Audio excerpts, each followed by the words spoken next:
ሞክር እምቢ ካለህም ሞክር ነው። ጊቫፕ የሚለን የጋ ያለ በቃ እንደውም የሚቆጨን ነገር ያልሞከርነው ነገር ካለ ነው። ሞክረነው ካልተሳካ እንዳይቆጭን። ስለዚህ ደጋግመን ተስፋ መቁረጥ በእኔ ጋር ቦታ ያላት የኔ ዊዝደም እሷ ነች ተስፋ መቁረጥ የምትባል። ለዚህ ነው ሲድኒ ኦሎምፒክ ላይ ፖል ተርጋት እኮ አሸንፏል።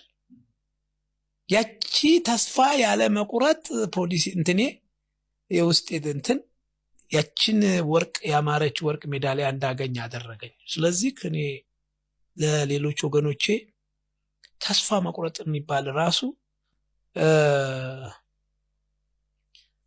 ቁረጡበት። ምክንያቱም አንዱ ትልቁ ችግራችን ይሄ ስለሆነ እኔ ቅድም እንደውም ስለ ምንድነው ያንተ ሰክሰስፉል ስቶሪ ብለህ ያልከኝ ነው። ተስፋ መቁረጥ በእኔ ጋር አይሰራም። ደግሞ በምንም ታምር ምንም ምድርና ሰማይ ያልፋሉ እንኳን ተብለህ ብትባል ተስፋ መቁረጥ የለብህም። ማድረግ ያለብህን አድርገህ